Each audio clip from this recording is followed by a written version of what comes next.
ஆயிரமாய் கண் படைத்த தேவலோக இந்திரனே, அண்ணாமலையில் அங்கவலம் போட்டு வரும் வேளையிலே செம்பொன்னாக அவனது மேனிலாடிய தெய்வமே, இந்திரலிங்கமே நம் சந்ததி காத்திடுமே.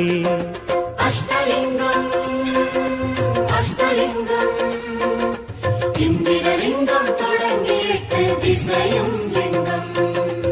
இந்திரலிங்கம் இந்திரலிங்கம் இந்திரலிங்கம் தொடங்கி 8 திசையும் லிங்கம்.